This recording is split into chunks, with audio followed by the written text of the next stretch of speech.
하나님 말씀 같이 보겠습니다. 이 시간 같이 나가는 말씀은 마가복음 15장 21절로 32절까지 말씀입니다. 마가복음 15장 21절로 32절까지 말씀 제가 봉독해 올려드리도록 하겠습니다. 마침 알렉산더와 루포의 아버지인 구레네 사람 시몬이 시골로부터 와서 지나가는데 그들이 그를 억지로 가게 하여 예수의 십자가를 지우고 예수를 끌고 골고다라 하는 곳, 번역하면 해골의 곳에 이르러 몰약을 탄 포도주를 주었으나 예수께서 받지 아니하시니라. 십자가에 못 박고 그 옷을 나눌세 누가 어느 것을 가질까 하여 제비를 뽑더라. 때가 제3시가 되어 십자가에 못 박으니라. 그 위에 있는 제패에 유대인의 왕이라 썼고 광도 둘을 예수와 함께 십자가에 못 박으니 하나는 그의 우편에 하나는 좌편에 있더라. 지나가는 자들은 자기 머리를 흔들며 예수를 모욕하여 이르되 아하, 성전을 헐고 사흘에 짓는다는 자여, 내가 너를 구원하여 십자가에서 내려오라 하고 그와 같이 대제사장들도 서기관들과 함께 희롱하여 서로 말하되 그가 남은 구원하였을 때 자기는 구원할 수 없도다. 이스라엘의 왕 그리스도가 지금 십자가에서 내려와 우리가 보고 믿게 할지어다 하며 함께 십자가에 못 박힌 자들도 예수를 욕하더라. 아멘. 기독교의 상징물이라고 한다면 가장 먼저 떠올릴 수 있는 것이 바로 십자가일 것입니다. 그래서 각 교회의 종탑마다 십자가를 그렇게 세워놓고 나가는 모습들은 그만큼 기독교에 있어서 이 십자가라는 것이 너무나도 중요하다는 것을 우리가 알 수가 있는데, 곧 예수님께서도 마태복음 16장 24절에 누구든지 나를 따라오려거든 자기를 부인하고 자기 십자가를 지고 나를 따를 것이니라. 그래서 예수님만이 2000년 전에 그 십자가를 지신 것이 아니라 그 예수님의 믿음의 자리 가운데 따라가는 제자들의 삶, 곧 오늘 하나님의 은혜의 자녀로 부름받은 저 여러분들에게도 각자의 십자가가 있다는 것을 말씀하고 있고, 그 십자가를 지고 따라오는 자가 예수님을 진정으로 따르는 사람임을 분명하게 증거하고 있습니다. 그래서 누가복음 14장에 말아보게 되면 이렇게 자기 십자가를 지고 따라가지 않은 자는 능히 내 제자가 될 수 없다, 이렇게까지 말씀하고 있어요. 그렇기 때문에 이 십자가를 어떻게 우리가 이해하고 받아들이냐에 따라서 그가 정말 하나님의 참 믿음의 성도, 성숙한 성도의 자리 가운데 서 있느냐, 아니면 여전히 어린아이 같은 신앙의 자리 가운데에 미성숙한 그런 자리 가운데에 설 수 있느냐, 더 나아가 정말로 주님을 닮아가는 사람이냐, 아니면 주님과 상관없는 사람이냐, 이것의 판가름이 십자가에 있다라고 하더라도 우리가 무방할 것이라고 얘기할 수가 있어요. 그래서 십자가는 곧 뭐라고까지 얘기합니까? 우리의 신앙의 핵심이라고까지 그렇게 이야기하고 있는 이가 바로 여기에 있는 것입니다. 오늘 본문의 말씀은 바로 2000년 전 그 예수님께서 십자가를 지시고 골고다 언덕에 그렇게 올라가시고 결국에는 십자가에 달려 죽으시는 장면으로, 이렇게 십자가를 지시고 나갈 때에 그 골고다 언덕을 힘겹게 올라가실 때, 또 십자가에 달려 죽으실 때에 그 십자가 주변에 여러 명의 그런 사람들의 무리가 있었음을 우리에게 보여주고 있습니다. 그리고 바로 그 순간에 그들이 각자 어떻게 십자가를 바라보느냐에 따라서 그들의 모습들의 천차만별의 큰 차이가 나는 것을 바라볼 수가 있는데, 먼저는 누가 있었습니까? 구경꾼들이 있었어요. 그 십자가의 천형을 목격하는 것 자체, 말 그대로 피가 막 살점이 떨어져 나가고 피가 줄줄 흘러나가며 또 그 일들 가운데 고통이 울부짖으며 나가는 그 현장을 보고 싶은 사람이 또 몇이나 되겠어요. 너무나도 끔찍한 일들. 저에게 보라고 한다면 저는 보고 싶지 않을 것 같아요. 그러나 또 악한 사람들의 심령 가운데서는 잔혹하고 잔인한 그런 마음 가운데에 그런 사형의 틀을 지고 사형의 자리 가운데 고통을 받는 그 사람들을 구경하려고 모인 사람들이 있었다라는 것입니다. 곧 이들은 흥미거리로 그렇게 따라오는 사람이었어요. 예수님이 이전에 공생의 사역 가운데 수많은 기적과 이적을 나타낼 때에도 예외 없이 이런 구경꾼들이 있었습니다. 곧 하나님의 말씀을 내 마음 가운데 새기고 그 예수를 메시아로 받아들이며 그 뜻대로 따라가는 제자들의 삶이 아니라 오늘은 또 무슨 신기한 일을 보여주려고 하지? 오늘은 또 어떤 일들을 우리에게 보여주실까? 자신들의 어떤 일들 가운데 한낱 구경꾼의 그런 심정의 자세로 그렇게 나아가는 사람들의 모습, 그리고 이것은 오늘날에도 통일한 모습을 우리에게 나타나고 있지 않는가. 믿음의 신앙을 걸어간다고 하지만 정작 믿음의 그 말씀을 내 마음까지 새기고 그 말씀에 소망을 품고 그리고 그 말씀에 순종하여 내 생각을 내려놓고 하나님의 뜻을 앞세우며 나아가는 믿음의 자리에서는 제자의 삶보다는 그저 내가 필요할 때에 뭔가 신기한 일을 보여주지 않을까. 내가 지금 마음이 굉장히 상처가 되는데 뭔가 위로해 주지 않을까. 그저 구경꾼의 한 사람으로 그렇게 자리매김하며 나가는 그런 발걸음들이 얼마나 많이 있지 않냐라는 거예요. 두 번째로 어떤 사람들이 있느냐? 예수님의 십자가를 안타깝게 쳐다보는 그런 사람들이 있었습니다. 어떤 사람들이겠습니까?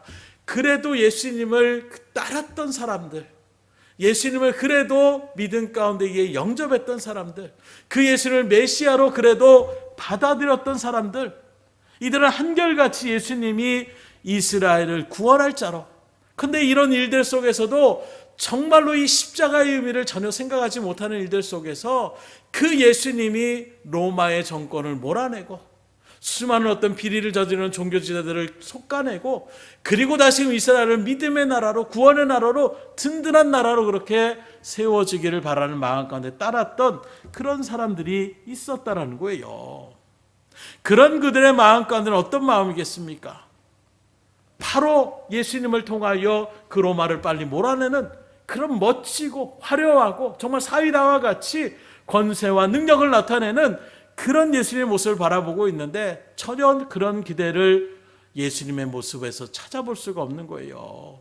그 전에 종교자들에게 당당하게 얘기했던 그 예수님의 권위, 수많은 사람들에게 환영을 받으며 나아가는 그 예수님의 멋진 모습들, 그 모습과는 너무나도 상반되어지는 온몸이 처참하게 찢겨져 나가고 피가 줄줄줄 흘러나가는 그 일들 속에서 반항 한번 제대로 하지 않고 그대로 묵묵하게 그리고 십자가를 지면서 쓰러지고 이리 넘어지는 정말로 힘없고 유약한 그 예수님의 모습을 바라볼 때에 이들의 마음은 얼마나 안타깝고 그 마음 가운데 속상함과 절망감이 얼마나 그 마음을 미어지게 삼켰겠습니까?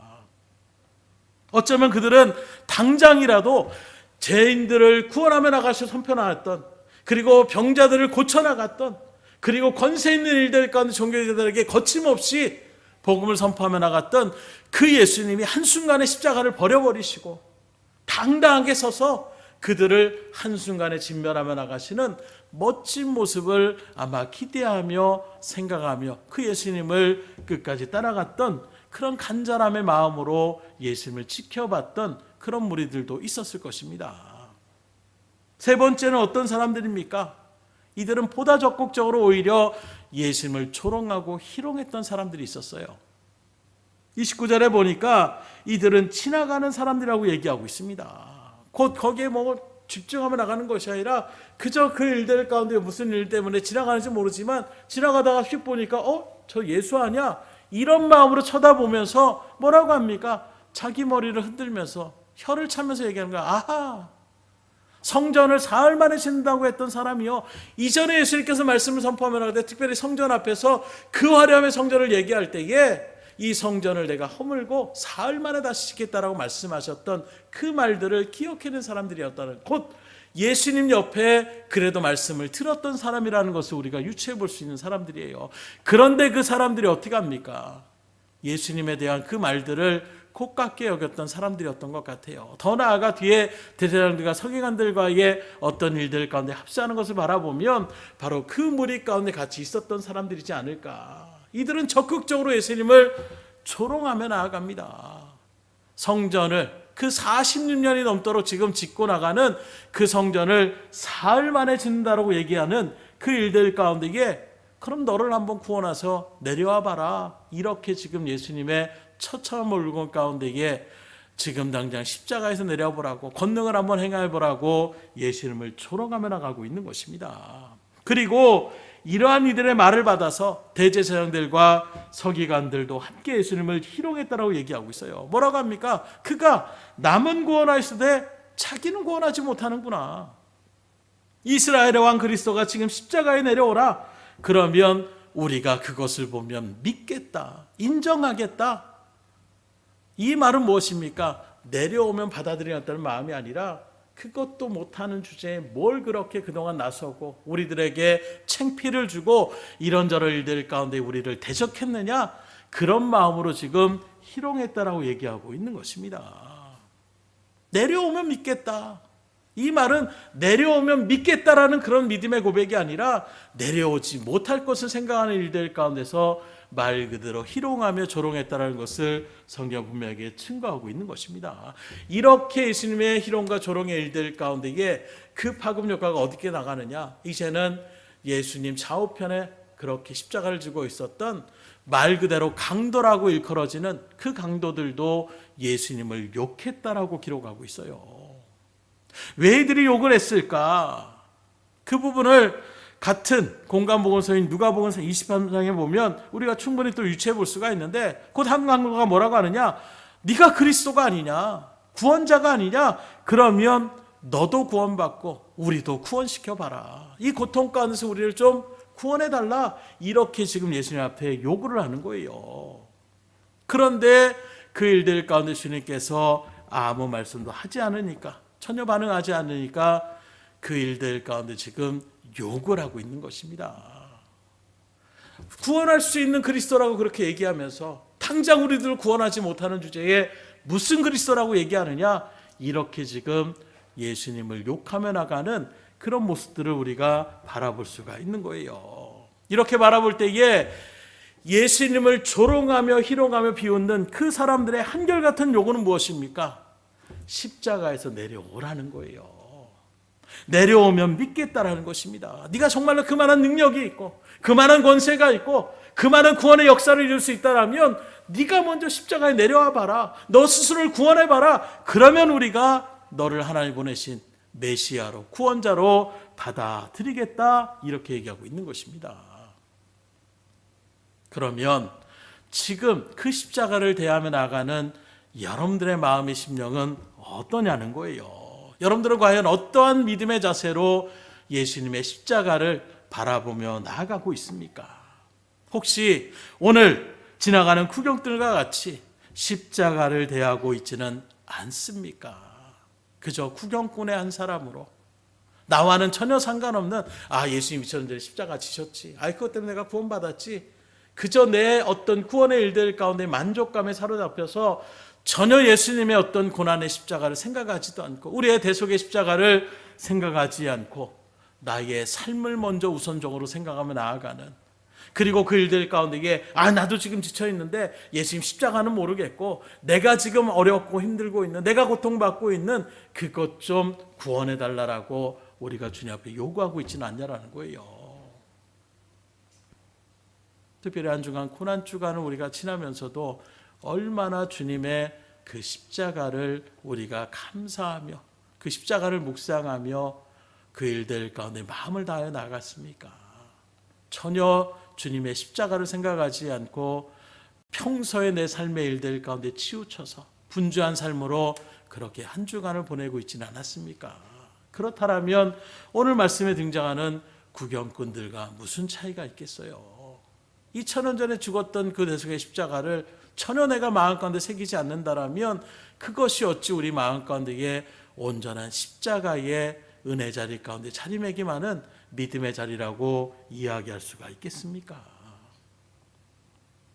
이렇게 십자가를 구경하는 사람들이 있는 반면에 또 십자가에서 내려오기를 바라는 그런 무리들도 있다라는 거예요. 앞서 말했던 예수님을 따르며 나갔던, 그래도 예수님을 존경하며 그래도 우리를 이 땅 가운데서 뭔가 구원을 이루어주겠다는 그런 마음 가운데 있던 사람들은 그 마음의 소망 가운데 십자가에서 내려왔으면, 그러면 정말로 예수님의 그 놀라운 권세 가운데 많은 로마의 군병들이 굴복을 하고 하나님의 온전한 우리가 원하고 바라는 그런 나라가 기울어지지 않을까. 마찬가지로 오늘날에도 하나님 앞에서 우리가 십자가에서 나의 십자가를 지겠습니다 하는 것이 아니라 하나님 내 가운데 있는 십자가를 좀 내려주십시오라고 우리가 하나님 앞에 구하며 나가고 있지는 않냐라는 거예요. 하나님 너무 고통스럽습니다. 너무 힘이 듭니다. 그러니 저를 십자가에 내려주시고 이 십자가의 짐에서 저를 벗어나게 하여 주시옵소서. 그러면 제가 능력의 하나님의 역사를 믿음 가운데에 온전하게 받아들이고 많은 영혼들에게 그렇게 증거의 삶을 살아가겠습니다. 이렇게 우리가 반응하고 있지는 않냐라는 거예요. 그래서 그렇게 정말 하나님 내가 고통스럽습니다. 이 십자가만은 좀 내려줬으면 좋겠습니다. 이 십자가를 좀 물러가게 했으면 좋겠습니다 라고 견자람으로 기도했을 때에 그 기도가 말 그대로 십자가가 내가 생각했던 대로 내 어떤 고난이 물러가고 내 고통이 그렇게 사라지게 되면 그러면 정말로 하나님께서 나를 축복하시고 은혜를 주시며 능력을 베푸심을 생각하며 감사하며 나가는 것이 우리의 신앙의 정말로 현주소가 아닌지. 사업의 십자가, 지식의 십자가, 직장의 십자가를 내가 벗어던지고 지금보다 더 사업이 잘 되고 직장에서 승진을 잘하고 그리고 하나님의 은혜 가운데 이렇게 축복받았다, 하나님이 나에게 이렇게 복을 주셨다, 이렇게 우리가 하나님을 더 잘 기는 섬기는 일들 가운데에 서겠다라고 우리가 하나님 앞에 기도하며 나가고 있지 않냐라는 거예요. 결국 이것은 무엇을 얘기합니까? 고난과 고통의 십자가에서 내려오게 하는 것을 하나님의 능력으로 우리가 그렇게 거꾸로 바라보고 있지 않냐라는 거예요. 왜 거꾸로 바라보느냐? 그게 당연한 기도의 응답 아닙니까? 우리의 고통에서 좀 풀어주시는 것이, 그걸 구하는 것이, 그리고 고통에서 풀어지는 것이 그게 하나님 앞에 감사와 찬양을 영광을 돌리는 것이 아닙니까? 우리가 반문할 수 있을 거예요. 그런데 왜 이것을 거꾸로라고 표현하고 있느냐? 오늘 예수님의 모습을 바라보십시오. 계속해서 요구하는 십자가에 내려와라, 너를 구원해봐라, 그러면 우리가 너를 믿겠다, 끊임없는 그 사람들의 이론과 조론과 그 모든 말 속에서 예수님은 끊임없는 그들의 요구들을 받아들이지 않습니다. 오히려 충분히 예수님은 십자가에 내려올 수도 있고 충분히 그 모든 상처를 다 고침을 나갈 수 있으며 자기를 저주하며 나가는 그 영혼들을 한순간에 심판할 수 있는 권능의 능력이 그 주님 앞에 분명히 있음에도 불구하고 끝끝내 주님은 십자가에서 내려오지 않고 그냥 묵묵히 침묵하시며 결국에는 그 십자가에서 죽음을 맞이하셨음을 성경은 우리에게 분명하게 기록하고 있지 않습니까? 정화 한번 하지 않았어요. 그 일들 가운데 그들에게 책망 한마디 하지 않았습니다. 오히려 그들을 끊임없이 품어주시고 끊임없이 하나님의 은혜 가운데 맡겨진 사명을 감당할 수 있는 기도의 자리 가운데 서셨지, 그들의 요구대로 십자가에 내려오고자 하는 그 어떤 시도도 주님은 하시지 않았음을 분명하게 성경 우리에게 증거하고 있는 것입니다. 왜 그러셨을까요? 정말로 능력이 없어서 그런 것입니까? 정말로 자신을 구원할 수 없는 그런 능력이 없는 자이기 때문에 그들의 요구를 받아들이지 않은 것입니까? 여러 가지 이유가 있겠지만 한 가지 분명한 결론은 십자가에서 내려오는 것이 결코 하나님의 뜻이 아니고 능력이 아님을 주님은 아셨기 때문에 그 십자가에서 내려오시지 않았다는 거예요. 그래서 말씀드린 것처럼 십자가에서 내려오는 것이, 십자가를 벗어던지는 것이, 내 고난과 고통을 물러가게 하는 것이, 그것이 나에게 하나님의 능력이 아니라 그 십자가를 오롯이 치고 나아가는 그것이 바로 하나님의 능력임을 믿으시기를 주님으로 축원합니다. 그래서 주님의 일들 가운데서 세상의 원리와 하나님의 신앙의 원리는 많은 부분 가운데에 부딪힐 수밖에 없는 거예요. 그래서 어쩌면 여러분들이 신앙의 길을 걸어가는 일들 가운데 힘들어하는 것이 바로 그 부분이지 않습니까? 나에게 이런 소망이 있는데, 난 이렇게 됐으면 좋겠는데, 나는 이것을 요구하고 있는데, 근데 하나님은 정작 그런 요구들을 들어주지 않고 오히려 이렇게 하라, 내가 손해볼 수밖에 없는 자리로, 내가 고통당할 수 있는 자리로, 때론 내가 이 일들 가운데 부글부글 끓는 그 마음을 삭힐 수밖에 없는 그 믿음을 우리에게 요구하시며 나가시니 그 일들 가운데 우리가 정말로 그 십자가를 지기가 쉽지 않다라는 거예요. 그래서 앞서도 우리가 사도 바울에 대한 그런 말씀을 같이 상고한 것처럼 사도 바울에게도 육체에 가시가 있었어요. 심지어 그 가시를 뭐라고 표현합니까? 사단의 가시라고까지 표현하고 있습니다. 그 질병이 구체적으로 어떤 질병인지는 알 수 없지만 사단의 가시라고 얘기할 정도로, 그리고 그걸 3번이나 하나님께 간절한 마음으로 이 가시를 좀 제거해 주십시오.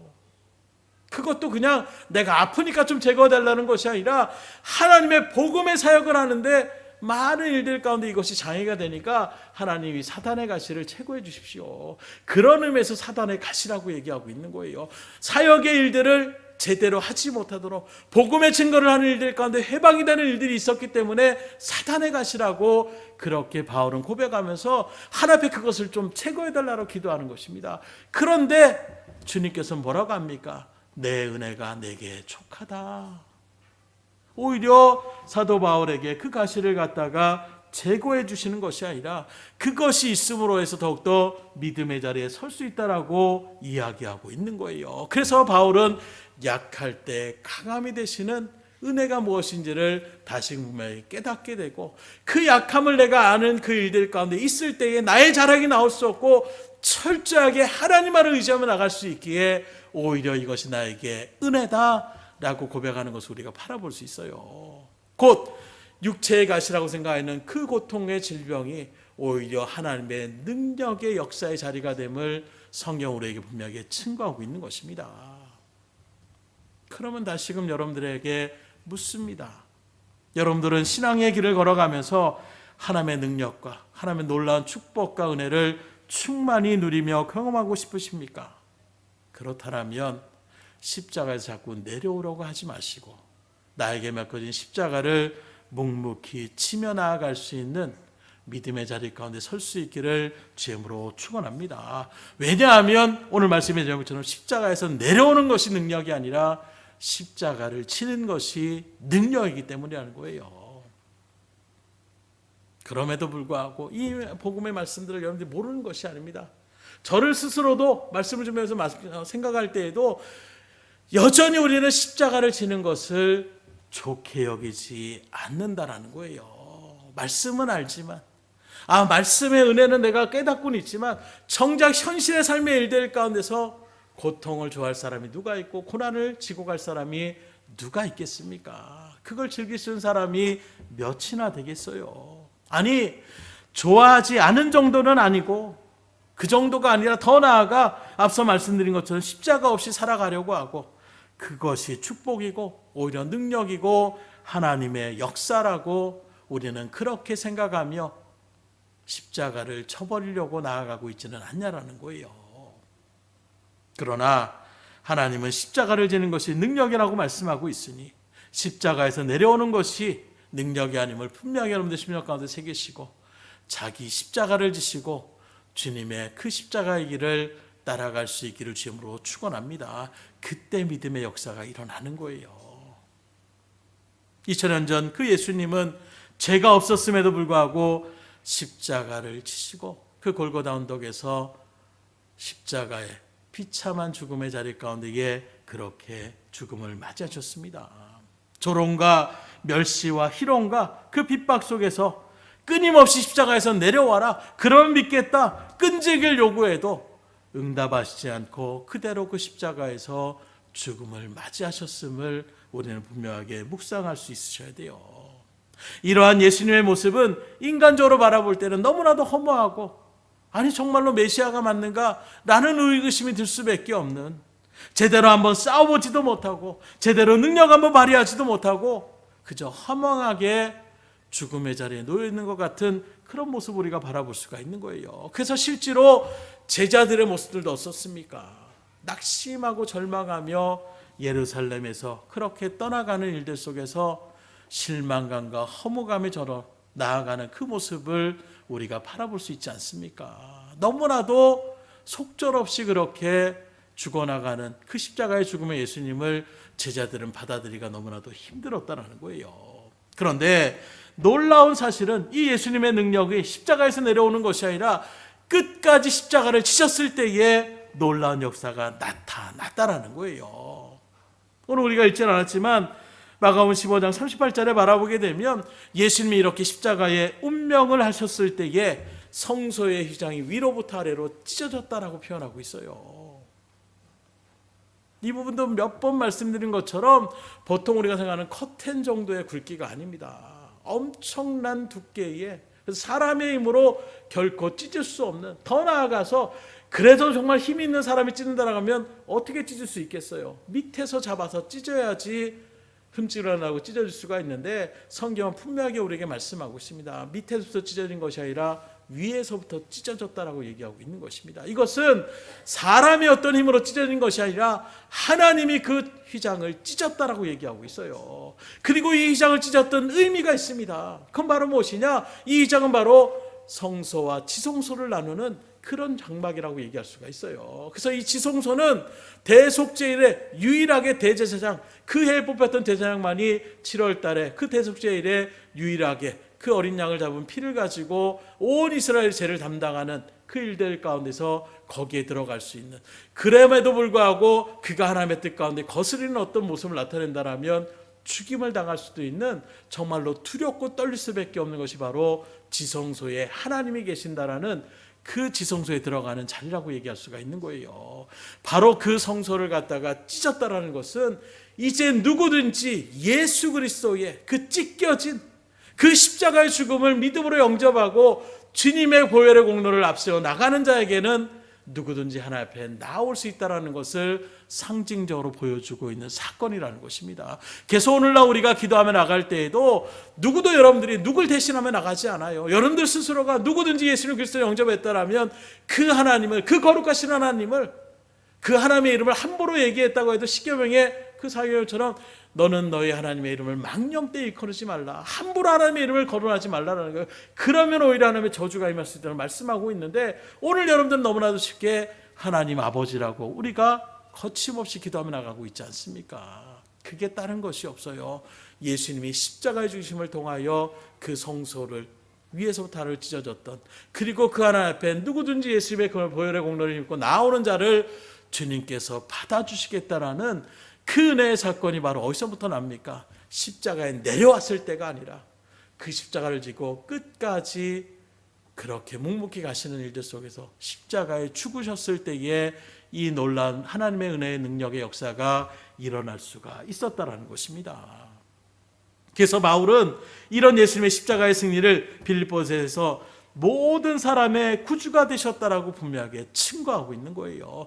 그래서 예수님만이 우리의 구주가 되신다는 것을 분명하게 선포하며 나갈 수가 있는 것입니다. 그리고 아울러 백부장, 그 십자가에서 예수님의 죽음을 다 지켜봤던 백부장도 이 사람은 진실로 하나님의 아들이었다, 십자가에 내려와서 하나님이 정말로 이 사람은 능력이 하나님의 아들이야, 이게 아니라 그저 어찌 보면 인간으로 속절없이 죽음을 맞이했던 그 예수님의 십자가의 죽음을 바라보며 오히려 그 가운데 있는 백부장은 이는 진실로 하나님의 아들이었다라는 고백의 그 일들 가운데에 섰다라는 것을 또한 우리가 유의미 있게 바라볼 수가 있어야 되는 거예요. 더 나아가 마태는 놀라운 사실을 우리에게 증거하고 있는데, 마태복음 27장에 바라보게 되면 예수님이 죽으셨을 때에 땅이 진동하며 바위가 터지고 무덤이 열리고 자던 성도들의 몸이 많이 일어났다.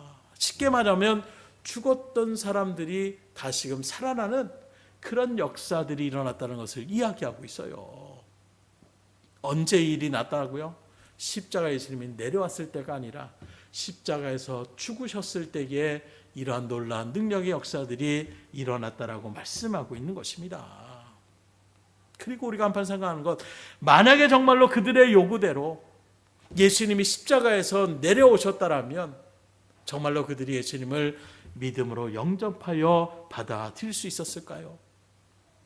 3년 반 동안 예수님의 공생 사역 가운데에 수많은 기적과 이적을 그렇게 나타냈고, 그들의 요구하는 말씀뿐만이 아니라 하나님의 생명의 말씀, 진리의 말씀까지도 담대하게 선포했던 그 모든 것들도 받아들이지 않았던, 심지어 사흘이나 돼서 썩은 냄새가 나는 나사로를 다시 살렸다라는 이 놀라운 사건을 목도하면서도 결코 예수님을 받아들이지 않았던 그들이 십자가에 예수님 내려왔다라고 그 예수를 믿음으로 영접할 수가 있었을까요? 절대로 그들은 끝까지 예수를 받아들이지 않았을 것임을 우리가 이런 어떤 일련의 사건을 통하여 유추해 볼 수가 있는 것입니다. 그러게 주님은 십자가에 내려오시지 않는 거예요. 아니, 그들의 요구가 어떻든 간에 예수님은 하나님의 뜻이 이 대속의 십자가의 죽음에 있다는 것을 아셨기 때문에 그 어떤 사람들의 생각에 휘둘리지 않는 거예요. 그 어떤 그들의 희롱과 멸시의 말에 움직이지 않는 것입니다. 묵묵히 하나님의 뜻을 붙잡고 나아가는 그런 주님의 십자가, 그게 바로 십자가의 죽으심을 우리가 믿음 가운데 새길 수가 있어야 되는 것이고, 오늘 저 여러분들도 지어야 되는 십자가는 그러기에 어떻게 우리가 십자가를 져야 되는 것입니까? 사람들의 어떤 상황이나 사람들의 말에 휘둘리는 것이 아니라 묵묵히 하나님의 말씀이 우리에게 그렇게 살라고 명령하시면 저는 그렇게 살아가겠습니다. 그렇게 살기를 소망합니다.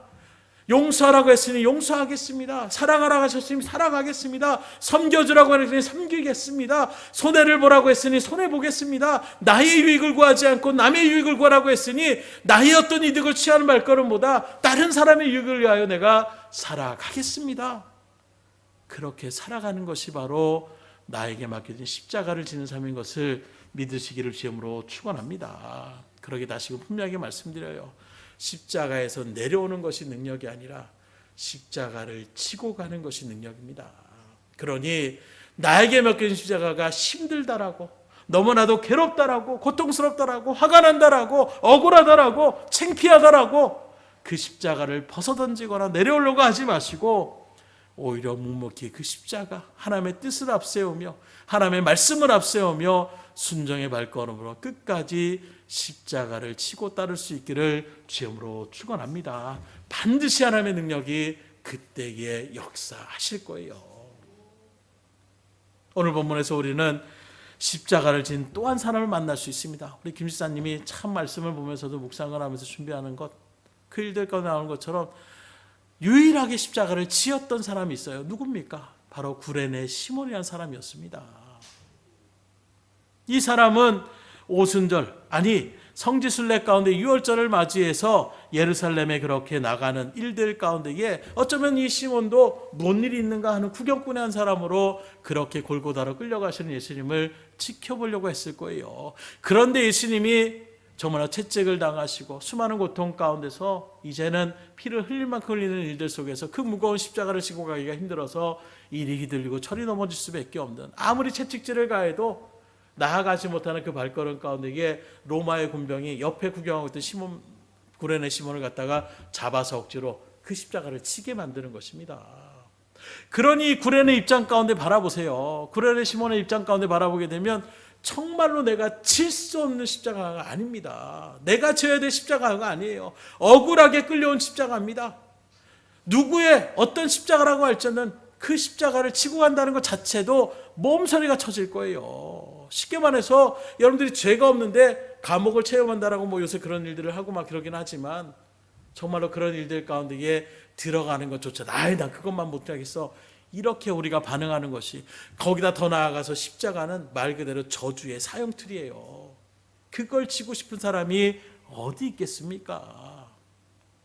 그러나 오늘 말씀처럼 억지로 안 지려고 하면 오히려 로마 군병에게 매를 맞고 해코지 당할까 봐 어쩔 수 없어서 그렇게 십자가를 지었던 것이 바로 구레네 십자가 지었던 십자가라고 이야기하고 있는 것입니다. 그런데 바라보세요.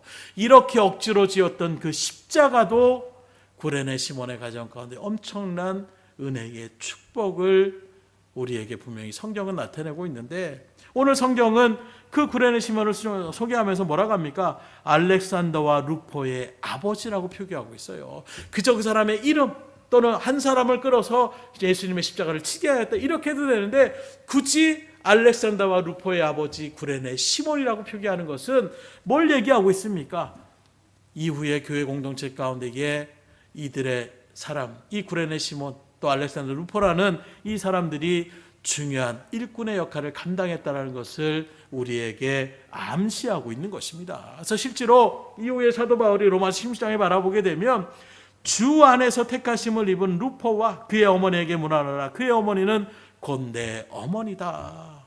그 바울의 사역의 일들 가운데에 자신의 어머니라고 지칭할 정도의, 말 그대로 바울의 입장 가운데서는 아무나 어머니라고 그렇게 표현하겠어요.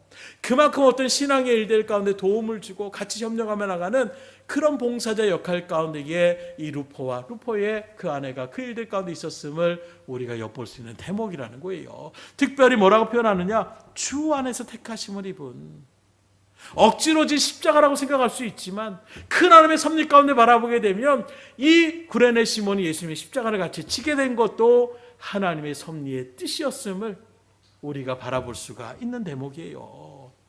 결국 이 일들 가운데에 구레네 시몬이 억지로 십자가를 졌지만, 억지로라도 그 십자가를 지었을 때에 그 십자가의 능력으로 어떻게 됩니까?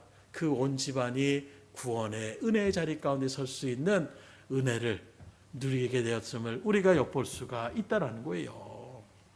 만약에 구레네 시몬이 십자가를 지는 일이 없었다면 어떻게 되겠습니까? 그냥 며칠 동안 성지순례를 하다가 집에 돌아가서 예전과 똑같은 일상의 삶 속에서 그렇게 살아가다가 축복과 구원의 역사도 알지 못하고 예수님도 영접하지 못하는 이런 일들 가운데에 그냥 그렇게 세상을 마감하는 그런 자리에 서지 않겠습니까?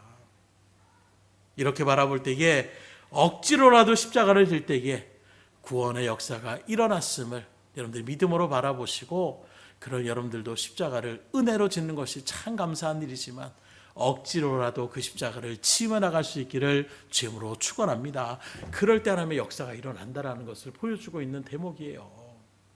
구약의 다윗도 바라보십시오. 그 삶의 일들 가운데에 먼저 초대왕했던 사울은 그 다윗에게 십자가 같은 사람이었어요. 다윗을 끊임없이 죽이려고 하고 시기 질투 가운데 10여 년이 넘게 정말로 불구대천의 원수와 같이 다윗을 죽이려 놨던 그 사울의 모습, 그러니 다윗의 입장 가운데서는 말 그대로 가시와 같은 존재였고 나에게 고통을 주는 그런 사람이었다는 거예요. 그 사람이 빨리 죽으면 죽을수록 자신에게 어찌 보면 그것이 정말 삶을 살아가는 일들 가운데에 더 나은 삶을 살아갈 수 있다고 얘기할 수가 있을 것입니다. 그럼에도 불구하고 우리가 아는 것처럼 사울을 죽일 수 있는 두 번의 결정적인 기회가 있을 때에도 다윗은 그 사울을 죽이지 않았어요.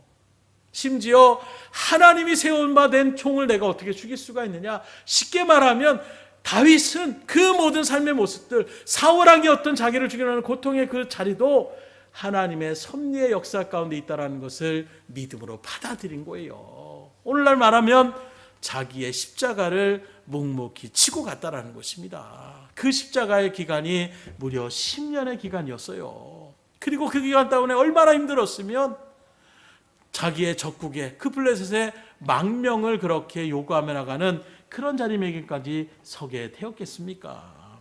그러나 끝까지 이 사울이라고 하는 십자가를 그 다윗이 내려오지 않고 지고 갔을 때에 결국에 하나님께서는 다윗에게 놀라운 은혜의 축복의 역사를, 또 하나님의 놀라운 은혜의 언약을 체결하는 것을 우리 말씀을 통해서 깨달을 수가 있는 것입니다.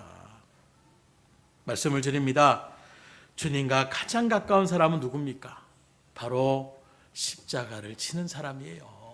나의 십자가, 나에게 맡겨진 십자가를 묵묵히 지고 가는 사람, 십자가를 지는 사람이 바로 주님과 동행하는 사람이요, 주님의 말씀을 이해하는 사람이요, 주님과 함께하는 사람이라고 얘기할 수가 있는 것입니다. 역으로 얘기하면 십자가를 지지 않고 주님을 알 수 없어요. 십자가를 지지 않고 주님과 동행할 수 없습니다. 십자가를 지지 않고 주님의 능력을 체험할 수가 없음을 아시고, 그러기에 오늘 저 여러분들은 십자가를 지심을 믿음 가운데에 소망하시고, 나에게 맡겨진 십자가가 어떤 십자가이든 주님이 묵묵히 그 십자가를 지심으로 놀라운 구원의 역사를 이뤄나갔던 것처럼 여러분들도 나에게 맡긴 십자가를 끝까지 지셔서 아무든지 나를 따라오든 자기를 부인하고 자기 십자가를 지고 나를 쫓을 것이라는 이 주님의 말씀의 선포대로 여러분들 맡겨진 십자가를 지며 나갈 수 있기를 주님으로 축원합니다. 그리할 때에 하나님의 역사는 분명히 나타날 거예요. 오늘도 그런 마음을 가지고 하나님, 우리에게 십자가를 주님처럼 지며 나갈 수 있는, 나의 생각과 나의 생각이 아닌 하나님의 뜻을 앞세워 나갈 수 있는 믿음의 자리 가운데 서서 나에게 주어진 십자가를 잘 감당함으로 하나님의 놀라운 역사를 나타내며 증거하며 영혼들을 구원하는 일들 가운데에 쓰임받게 하여 주시옵소서. 하나님 앞에 기도하며 나갈 수 있기를 주의 이름으로 축원합니다. 기도하겠습니다.